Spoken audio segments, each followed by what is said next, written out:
August 20th, 2025, Municipal Planning Commission. And is there any agenda additions from staff? None from administration, Mr. Chair. From the board? Seeing none, to get the motion to approve. I'll give you that motion. Thank you very much. Minutes approval from July 16th. Seems like almost. Oh, all in favor? Thank you for that. Opposed, Mr. Grover? Is opposed? I'm opposed to our late bloomer, maybe. Okay. I'm pretty sure that's carried. Perfect. Minutes approval for 30.1 month ago. Page 3 of your package. Any questions, concerns, errors, or omissions? Mr. Clark? I'll move them. All those in favor? That's carried. Thank you. No business rising from said minutes, so then we will do our introductions, and I'll start with Rich. Rich Fitzgerald, Development Officer. Krista Schlunder, Administrative Assistant. Ernie Gender, board member. Paul McKay, board member. Dave Grover. Larry Clark. Justin Stevens, good afternoon. Good afternoon, Les Stuhlberg, board member. James Nyberg, MPC Chair. Craig Teal, Director of Planning and Development. Grishik, Director of Municipal Services. Okay. There we go. So gentlemen, since we have somebody in the gallery, would it be okay to go ahead with his said file? I'm seeing shaking of head, nobody in opposition, so who's going to take this? 7.1, page 58 of your packet, or 6.7, page 58 of your packet. Thank you, Mr. Chair. I will be doing the presentation. So the good keys have proposed for a first parcel of subdivision of the quarter section in the Botha Gadsby ward. Planning staff don't have any concerns with the application. It does meet the requirements of the MPC and the land use bylaw. It does have an open discharge, and you can see that on one of the other drawings in your package where the existing open discharge is placed, generally speaking, in the middle of the parcel and has the setback distances that are satisfied, does meet the private sewage regulation requirement. There is no MR question since it is a first parcel out, and the conditions on this application are relatively straightforward, found on page 62 of your package. Maybe if you have Andrew to pull those up in front of you. And they are a question as a recommendation for approval, subject to getting a surveyor's drawing prepared, addressing taxes, and then 3, looking at a road acquisition agreement across Range Road 17-2 for that, and Township Road 38-0 for a 5-meter future dedication if and when we need it for those road widenings. The only other thing I'll draw your attention to, and I'm not sure if Mr. Goodkey wishes to speak to this one, Mr. Chair, is the calculation of the Rural Development Fund. So that is outlined in your report, and this application for the 12 acres, we've accounted for, there's the kind of easily visible parts that form part of the farmstead, and that's kind of the east half of what you see in the proposed parcel. It has a shelter belt all the way around it, and the yards and the outbuildings and the shop. So that's about 6 acres. Then there's a sizable wetland in the lower left, sort of generously going around the trees for another 1.1, and then somewhat debatable about the area in the west half. Are those paddocks or are they part of the yard? Staff have not considered all of that part of the farmstead, so there's about 3 acres that we're recommending for rural development fund contribution. With that, Mr. Chair, I'd be happy to field any questions, and of course, Mr. Whittier may wish to speak as well. Good key, sorry. Would you like to say anything? Sure. Just maybe come up to the mic. It probably, we do record, so. The only concerns I have maybe is the time frame this was taken. The trees have grown significantly. Okay. Like you can see about the center, you can see swaths there where it dips in towards the west boundary. And then there's a bush patch just north of that, some shelter belt. That is basically expanded out to almost the road allowance. Okay. So I think even like 3 acres is more, I would say more like 1.5 acres, 2 acres. Okay. they did allow quite a bit for the slough as well, I think, taking that out. Yeah, well, it is often more than the bush Yeah, yeah. around the slough. Any thoughts, concerns, gentlemen? Go ahead. Mr. Yeah, the property, as Mr. Goodke's indicated, is fairly treed up in the end there. And I guess just my thought process, if the only other option was to do it like a panhandle piece, I'd rather see a clean cut to the north out of that corner as it is. And before, we've had some of these real odd subdivisions come through, and I know this one does have it to the south, but the rest of it is farmable, because if you were to try and isolate that 3 acres off in the corner, it would screw up the sewer system, but it would also make it to the fact that it really would be unusable land.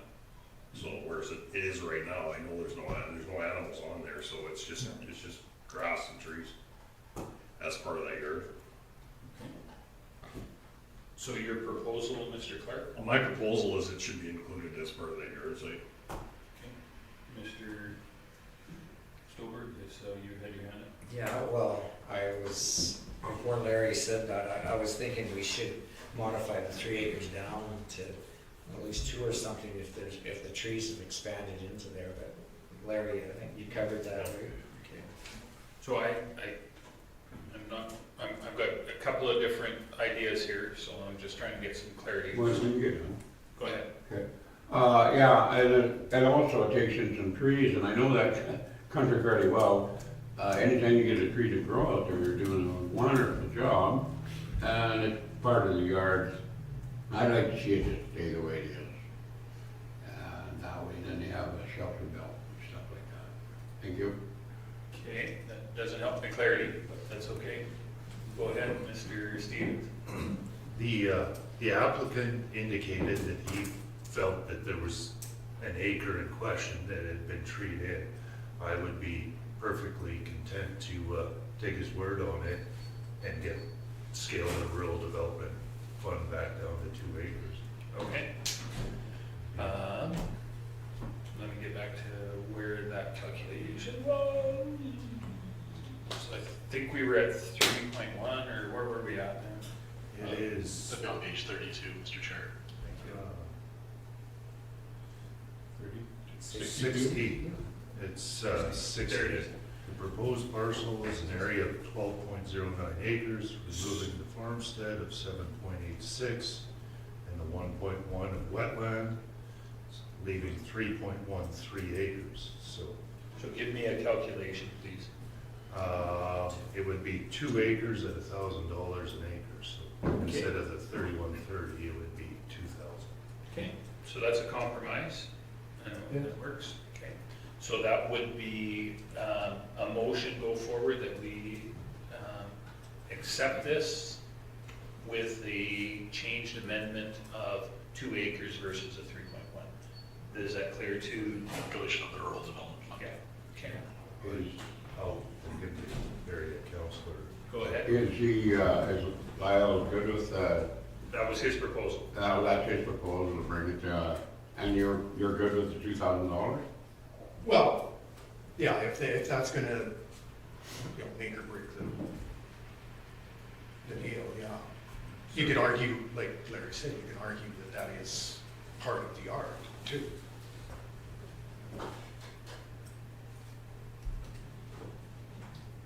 I'm looking at you, Mr. I know Clark. you're looking at me, I had to stick my hand up. I do look, and I'm looking at the picture with the open discharge system, which most of that it would be very hard to modify that corner.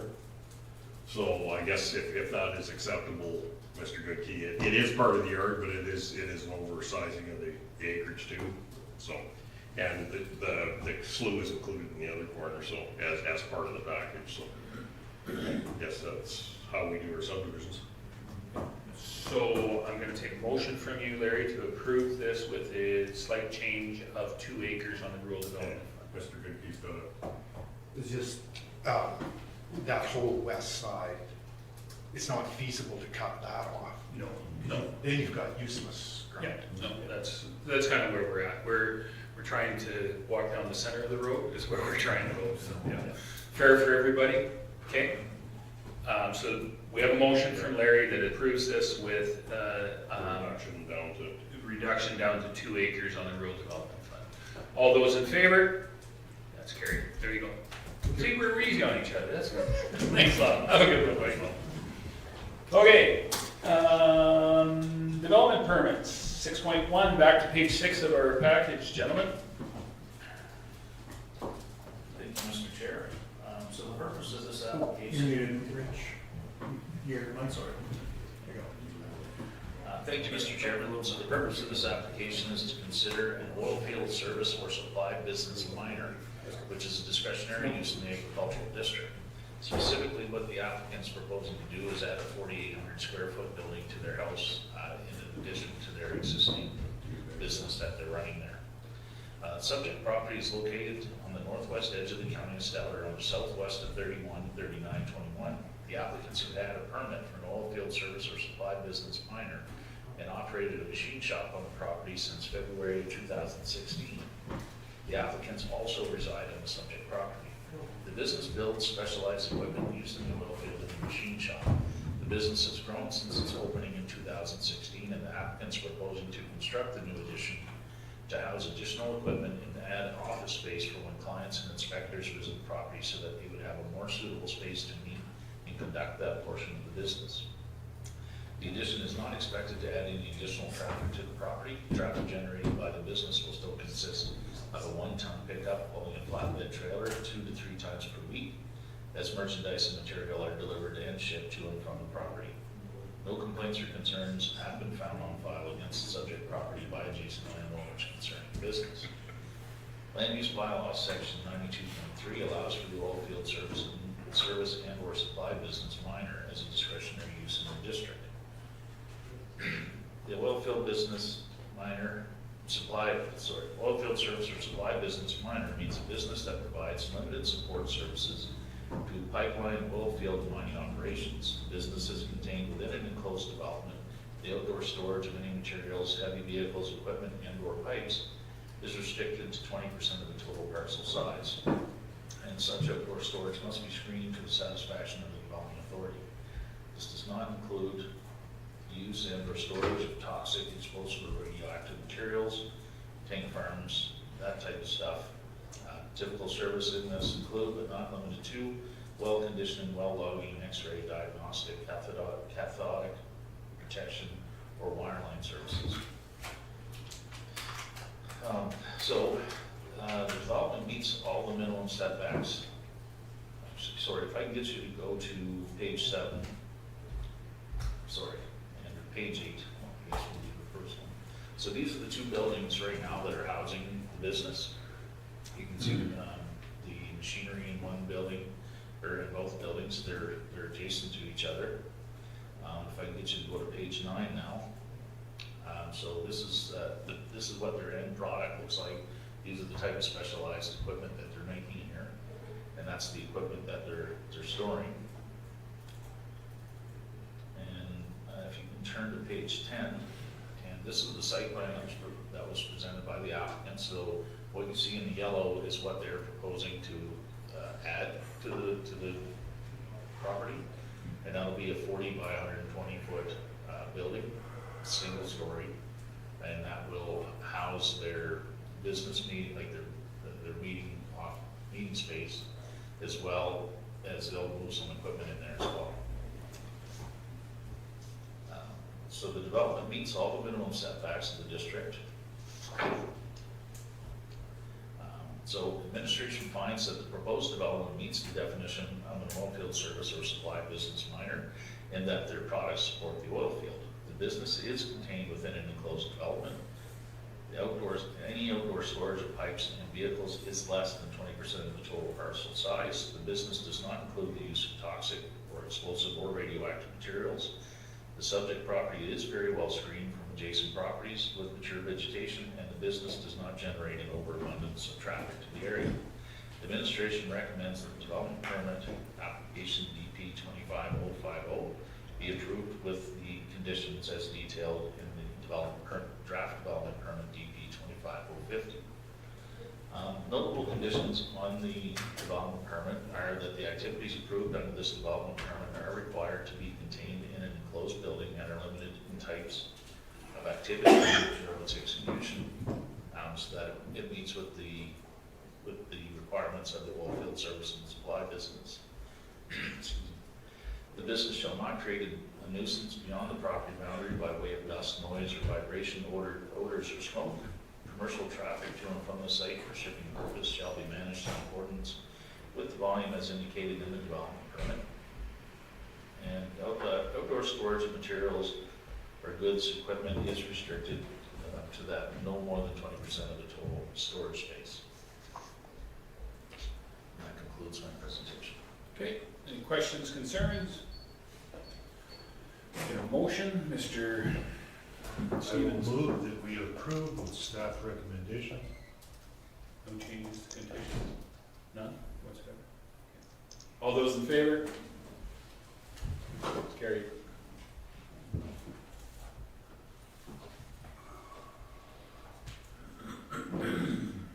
Go ahead, Rich, sorry. So the purpose of this application is to consider the construction of a detached dwelling and an ancillary building, and the existing ancillary building, in this case it's a CCAN, which is a discretionary use within the agricultural district, specifically because this property is adjacent to the hamlet of Red Willow. The subject property is located east of Red Willow at southwest of 204018. The surrounding properties are made up of residential and agricultural uses. The applicant is proposing to build a detached dwelling and use existing ancillary buildings on the 21-acre parcel. The existing barn has been moved off of the property, and I'll show that to you in a photo here in a minute. The approach onto Township Road 40-3 is clear sight lines in both directions.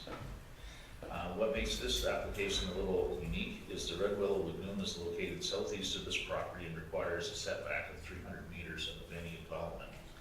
So, yeah, if you can stay on this one, Andrew. So what you see in the shaded polygon there, that's the 300 meter setback required from the lagoon that you see located on the property there.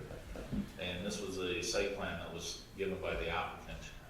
So if you see the square box in the top right-hand corner, left-hand corner, that's where they're intending to place the new building, the new house. So the construction of the house is a permitted use. What makes this application discretionary is the fact that there is a CCAN on this property right now. These are new owners of the property, I should mention that as well. And when they purchased the property, there was a CCAN and a few ancillary buildings located there already. One of the ancillary buildings has been removed, but they are looking to keep the CCAN on the property. And due to the fact that it's adjacent to this hamlet of Red Willow, it makes the application discretionary. So that's an example of the house, their design of the house that they're looking to build. So the applicant's proposed development, so we're going over that, the CCAN, and then you can see the existing pictures there. So the red barn is the structure that has been removed, and the CCAN is adjacent to that. If you scroll down one more, it gives a little better picture of the CCAN. That's what it looks like. It is very well screened from adjacent properties. You can't see it from a neighboring property because of the trees along the back. So administration recommends that the development permit DP 25053 be approved with the conditions as detailed in the attached draft development permit. The only condition that kind of stands out other than the general ones that we put on the development permits is that the exterior of the CCAN must be maintained so that it's not become unsightly. So we're being on the applicant to make sure that the CCAN is kept up.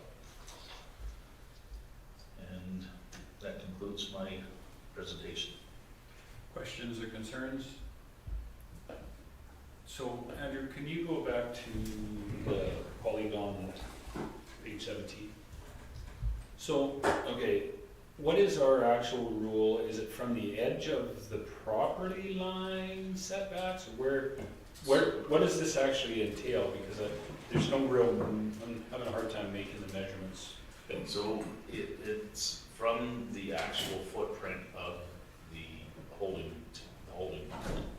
not the property line, but the holding is I create a polygon that takes in that footprint, and then I apply a 300-meter setback from it with the mapping software, and that's what it creates.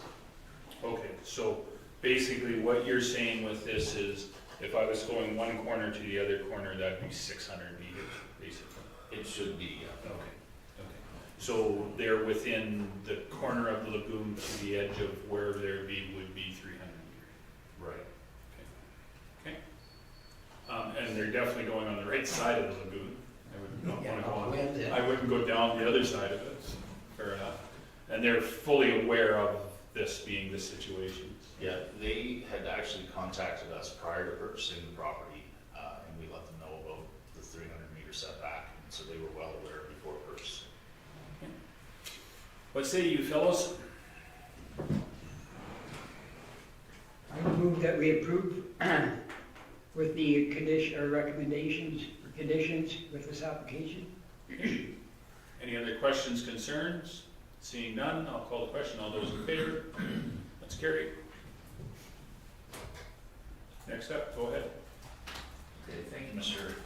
Chairman. So this application is to consider an ancillary building in the front yard with a height variance of 20%, which is a discretionary use within the country residence recreation district. Subject property is located in Ocean Sands Estates at 12 Whitetail Close. The surrounding properties are made up of residential uses. The applicant has a development permit for an RV as a dwelling and is proposing to build a 23-foot ancillary building, which will be located in the front yard. So if I can get you to scroll down one more, one more. Oh, up, back. Yeah, so, now. So you kind of see there, the RV is located kind of in the northwest corner of the property. So as you can see, there's not a lot of room to place an ancillary building in behind there. The driveway kind of takes up, and then you're into the trees there. So putting an ancillary building behind the principal structure, which we consider to be the RV, would add a bit of difficulty. So as you can see down in the bottom southeast corner, that's where the ancillary building is going in.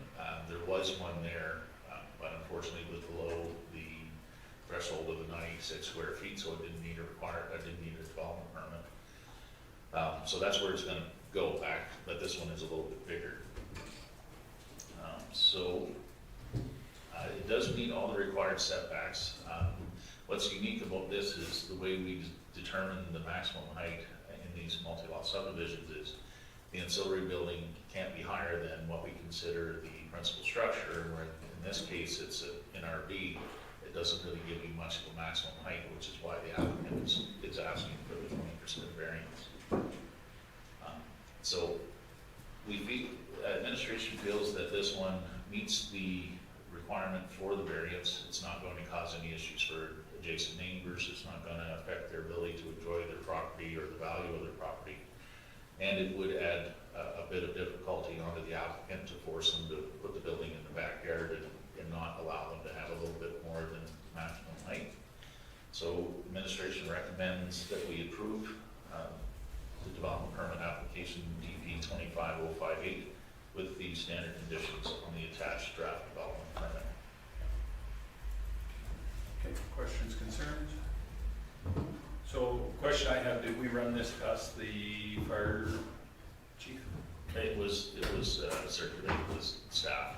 And no questions, because I think we had one of these before, and I get where you're saying the maximum height, but we asked them, that one was, there was an issue of being where they could fight fires at an eve and to the peak, and we actually ended up flattening that roof a little bit on that particular building just to accommodate that, but this one's already been passed through them and they're okay with it? No, and I believe that the height they're looking for is only 14 feet on top.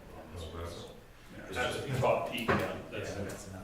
That's substantially lower than the average garage. Yeah, and the reason that they needed the variance is because it can only be as high as the RV, which, you know. Fair enough, but you never know when the RV could be up on stilts. So, yeah. Okay, somebody put a deck on the top of it. Go ahead. Yeah, just, I'm not quite clear where the buildings being placed in the property? Could you show on the map? Yeah, can you go back to the site plan? Yeah.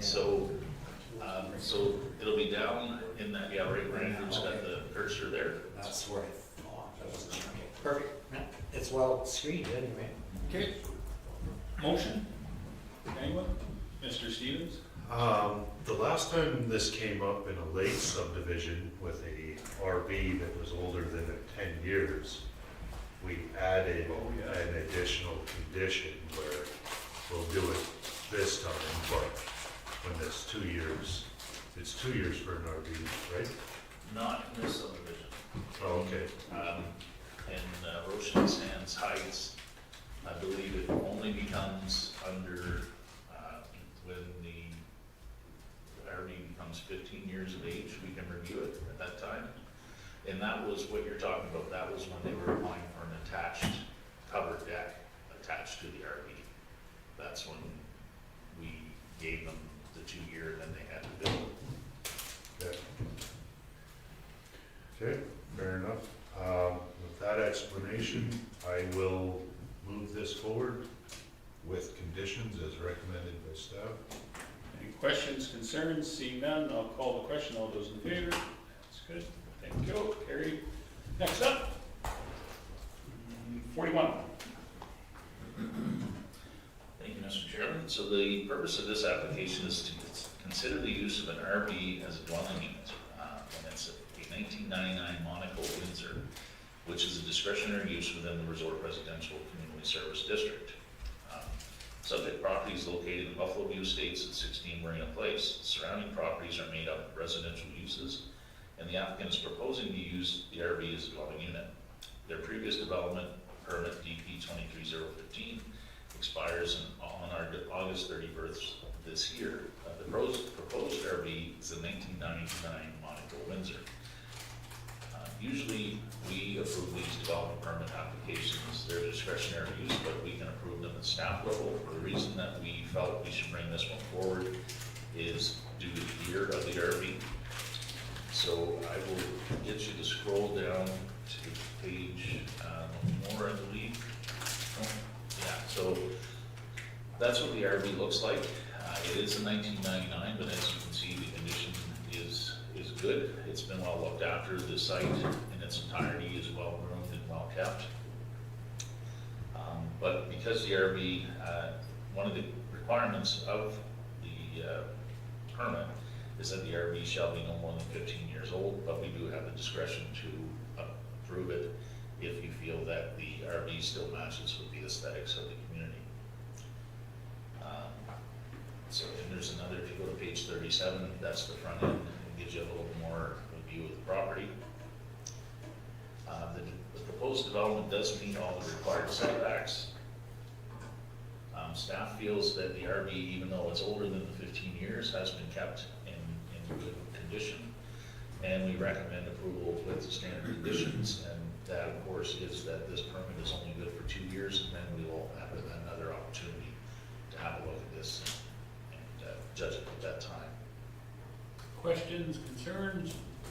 Mr. Thornton? It appears that the RV's been there that long, they have no intention of ever building. There, I can't speak to the applicant, but due to their age, I don't know that they are, whether their family may down the line, but they're, as politically correct as possible, they're well into their 70s, so I doubt that they intend to build, but the family may at some point. Has there been any complaints on this said No. property? Nothing has come up on file on this property.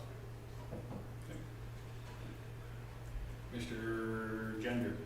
The structure, the wood structure, that's allowed in there? It's not attached to the RV, so that it's not considered an attached cover deck. Mr. Stevens? I really don't like kicking this can down the road forever. We set an age limit, trying to maintain a certain aesthetic for a community, and then we continually grant discretion after the fact. And I would like to add a condition that this would be the last permit for this RV. I think we have to get off this endless train of discretionary use after the fact. If we have rules, we have rules, so I would be fine with approving it this time if we added a condition that this would be the last time we give discretionary powers for this outside of our land use. Okay, Mr. Clark? I kind of struggle with one like this because there's a lot of RVs that are 10 years old that can look fairly dilapidated after 10 years. This one here does look very well kept. It looks very roadworthy. It's even got tire covers. So I think we have to look at it. My opinion is we have to look at it more on the object versus the age of it. And it's the same as we've got rules when it comes to moving mobile homes or modulars into areas, and some that we've had come across, they look as nice as any other property that you could have in that area. So I think I respect the part that Councillor Stevens coming through with, but I do think in a case like this, if you review it in another 2 years and it's kept polished and kept looking like this and decals look good on it and stuff, I think I myself think it should be allowed to go to vote. I appreciate that, and I generally agree with the appearance, and this does look like it's well maintained. But one of my fears with this particular subdivision is a lack of consistency going back years. Because first it was build only, then RVs were allowed, and it's this flip flopping back and forth. And I feel like we need to get off that train, so it's a bit of a bigger topic where these are the rules, advertise them well, and give everyone an opportunity to transition. I want a little more consistency, I guess. Mr. Stolberg? I agree with Councillor Stevens on this one, because if you can only use an old one for so long, maybe you will say, okay, now it is time to rebuild. And to me, this is a residential area, this is not a campground. If they want to camp, there's other places to camp, so these things kind of yank my chain a little bit. And we did get a lot of flack about a certain campground up the lake. The one note that I would make on this too as well, on a go-forward basis, and I think it's a communication issue. If the community, said community, was to make an official complaint about all the properties that were like this, as beautiful as it is, and came in and said, you know, that RV has been there for well past its proposed time limit, that would also give us a little bit of indication that the community is not necessarily in favor of doing this. If we only got one complaint and it's the same one from the same person all the time, that's a different story. But if we got 10 complaints coming in saying that this property has had an RV on it well past it's time they build, then we know the community's telling us it needs to move forward. If we don't get any complaints, it's hard for us to say what you're doing. And I agree, I can sympathize with both sides of your guys' fence, and fortunately I don't have to worry about that, but. I can tell you the complaints in this community came from both sides. Yeah. 100%. And hey, when we bought, Yeah. it was build only. And then a few years later, it changed. And you get people saying, when I bought, it was allowed. Now, this was. But it was allowed for 2 years, right? It was allowed with this discretionary decision past a certain age. So I'm leaning towards sticking to our rules. And I 100% agree, there is demand. People want to have RVs on lake lots. They don't want to have built. They want a more modest investment to use the same sort of recreational use. But we have subdivisions that have that as an allowable use right from when they broke ground. And there is some responsibility by us to be consistent and by any purchasers to review what is and isn't allowed.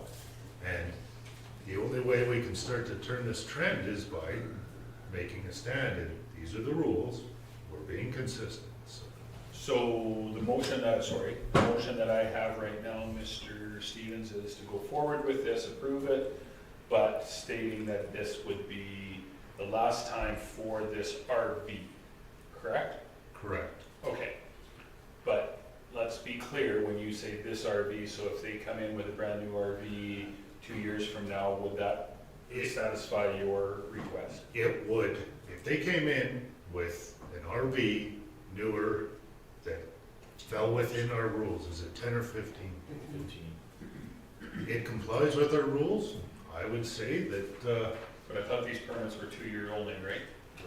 And then after that, they were, yeah, but if they replaced it within 2 years, it wouldn't even be discretionary at that point when they came to renew. It would just be complying with the rules. okay.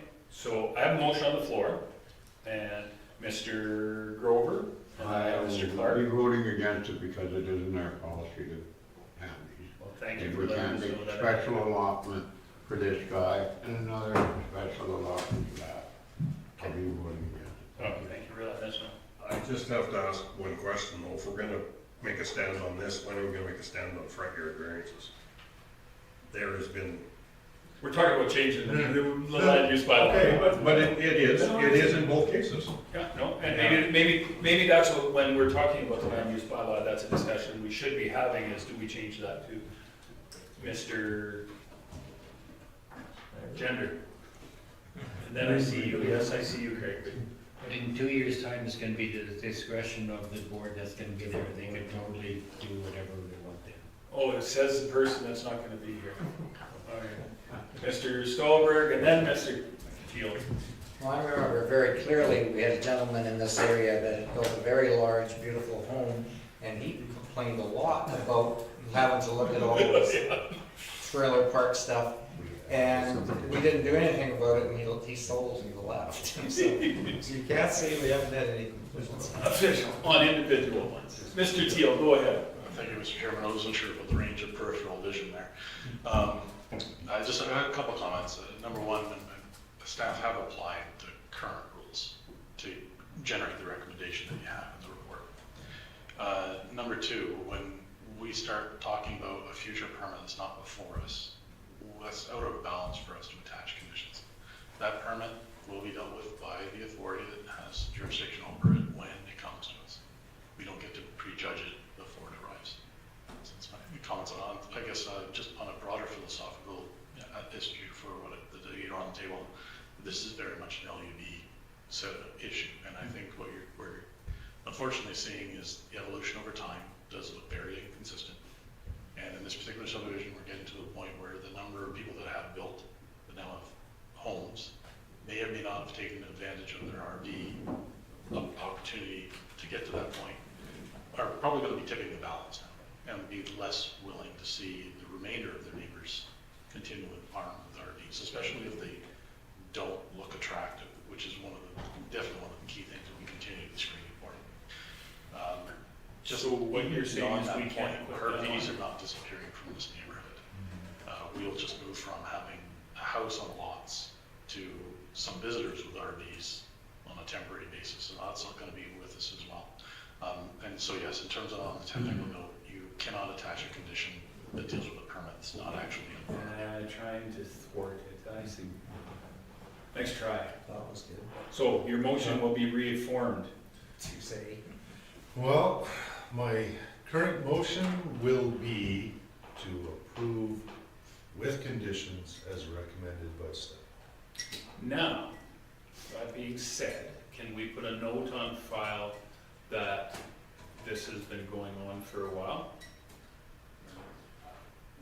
Certainly, Mr. Chair, we can.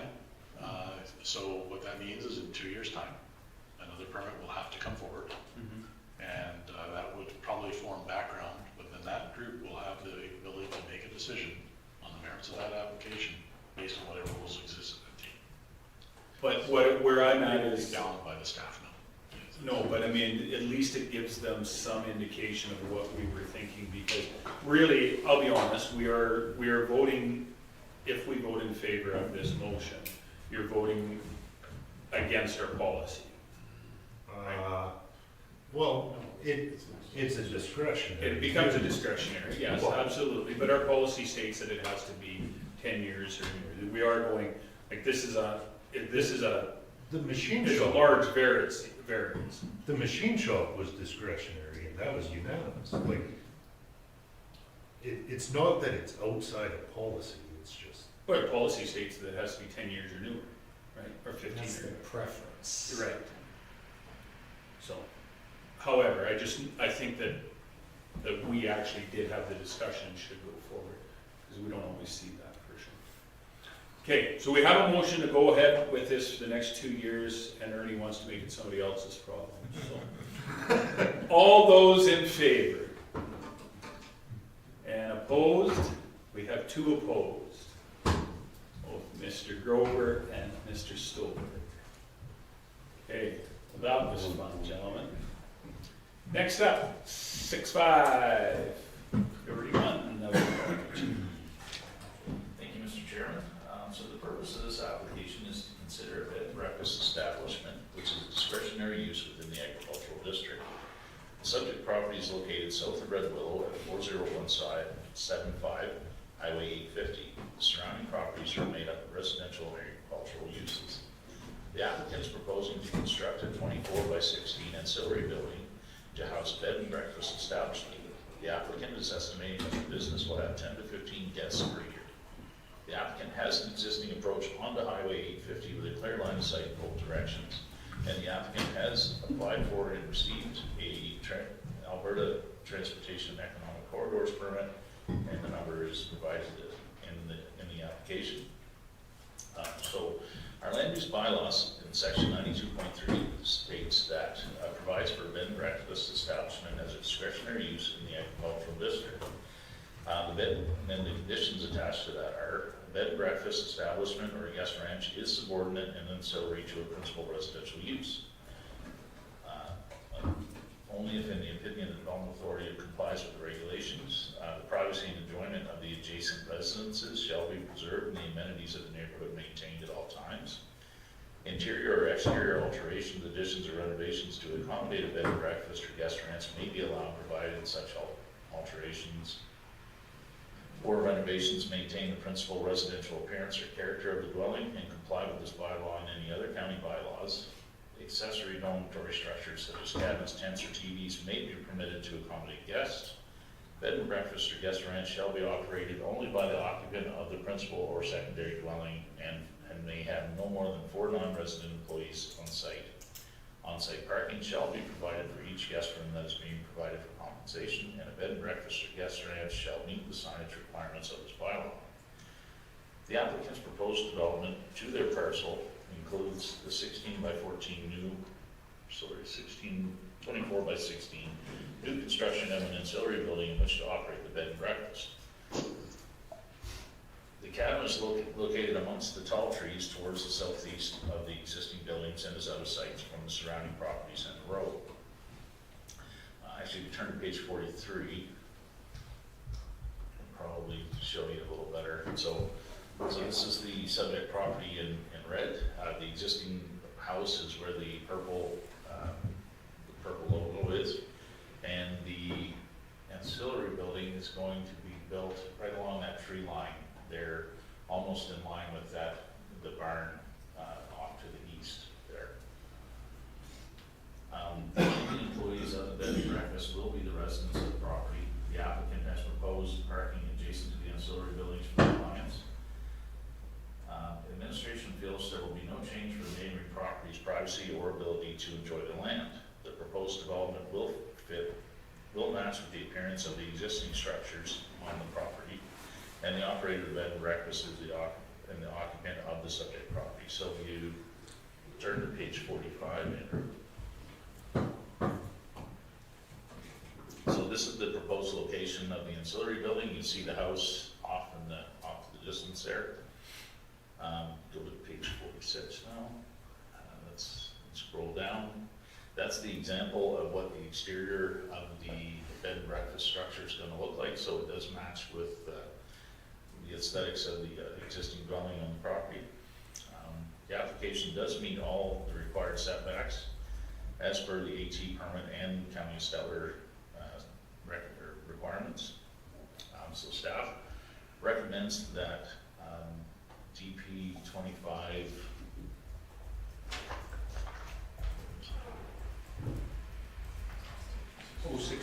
062 be approved with the attached with the proposed, sorry, I lost some space here, as the attached development permit requirements. So the conditions that kind of stand out that aren't standard are that the appearance of the B&B must match the example. So they will be required that whatever they build does have to match what they provided as an example, and they will have to provide parking for that next to the structure as well.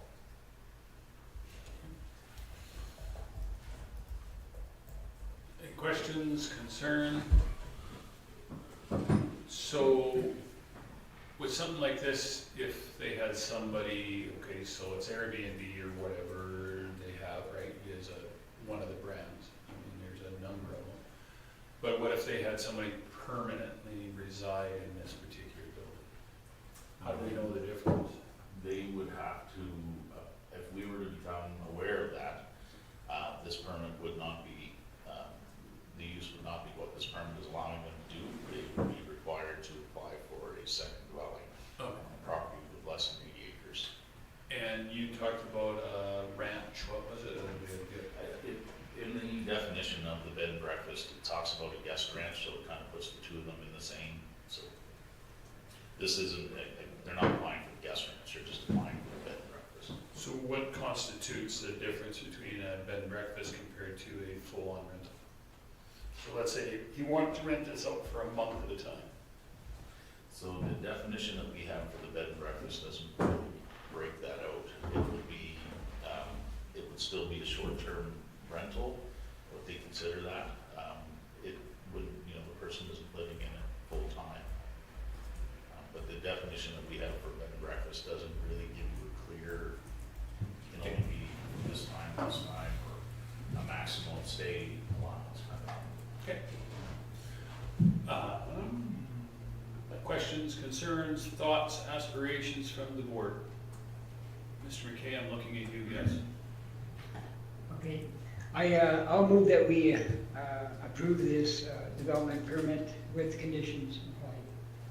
Okay. Any other questions, concerns, thoughts? Anybody else? Anybody else? Anybody?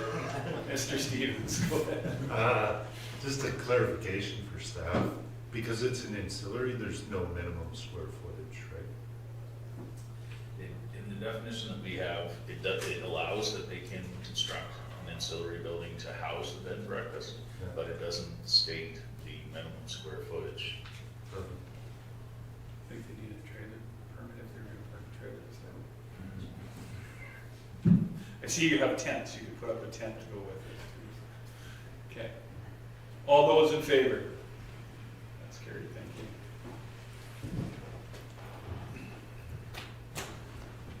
That'll give us something to talk about, Mr.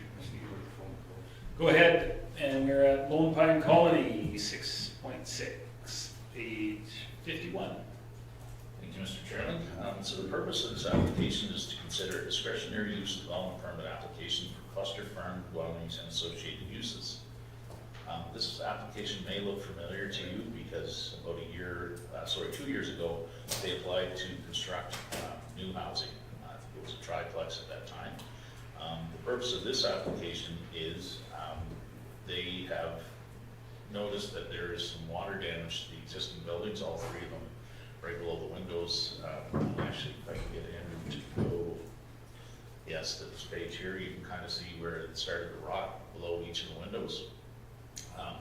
So So they were doing routine maintenance, they noticed the water damage, and they have decided to match the structures with the new ones that they built. That has an additional, and I believe it's 16 feet by 16 foot addition. 324 square foot of additional living space that they're going to construct. Right where the window is, it's going to go on there. You can kind of see in the blueprints how that, it'll be that square addition right to the south of each structure is what they're proposing to do. It's not a total new construction, it's just an addition to the existing structures that they are applying for. So help me out, are they building towards the front? Or are they going? Right where the arrows are in that photo, I don't know if you can see the red arrows, it's on that, so it'll be on the east side, west side of the structures. So they're basically gonna build a porch on, is that what I'm seeing here? It's not really, it's living space, so I think they're gonna, it turns into an additional bedroom and some living space in the basement. 'Cause But it ultimately, it's just out the front door kind of? Yes. Okay. Yeah. And on each unit, or just a few? Each one of those three units.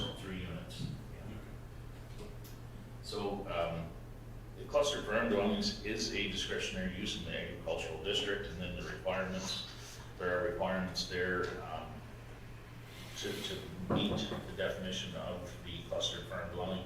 This application does meet all of those requirements. The property is home to an agricultural alteration. The subject property is a contiguous farm unit of well over 640 acres, and it is zoned agricultural.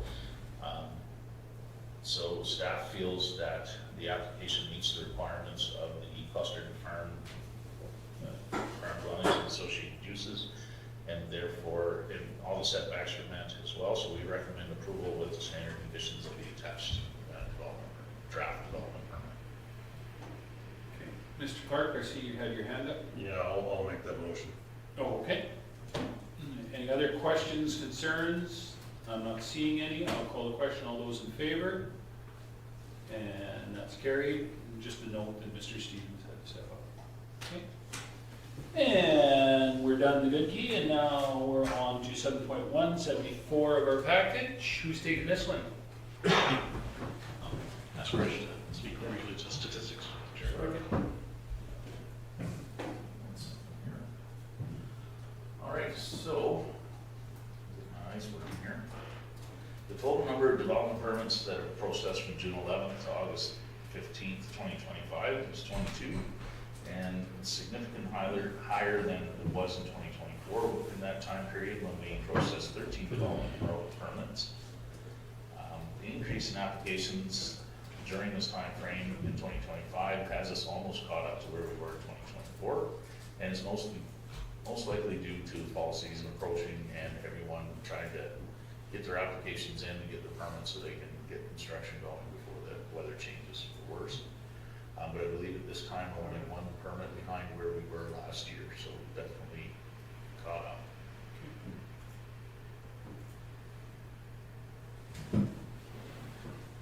Any questions? Got some more?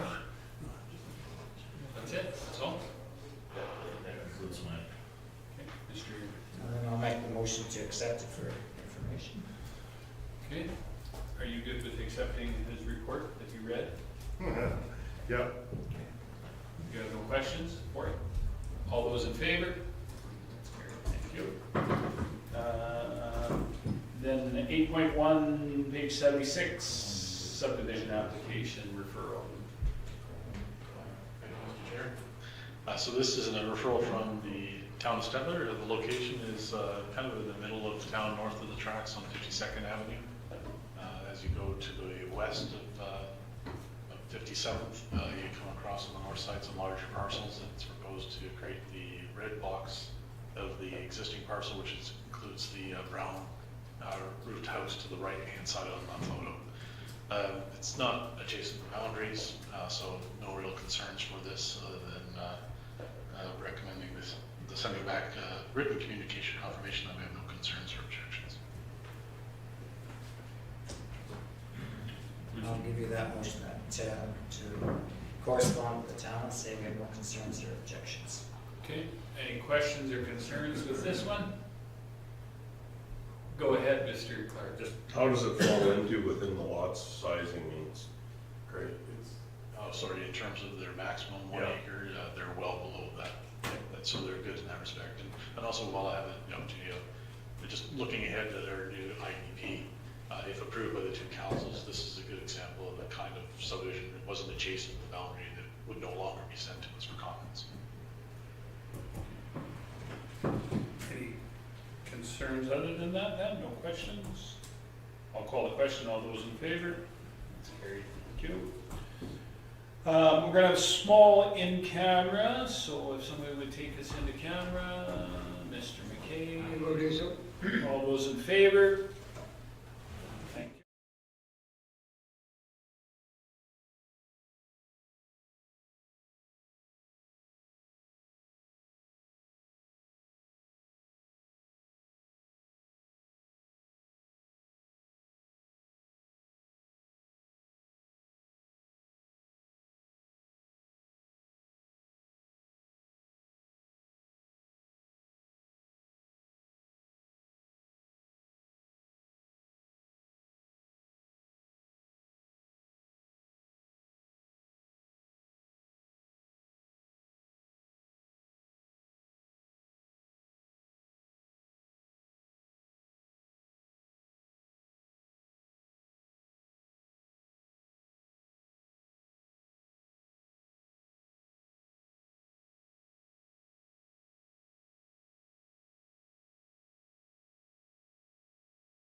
September, what are we, September 17. 17th? Is that what you got on there? Yeah. Okay, Adjournment. that's the next meeting. All those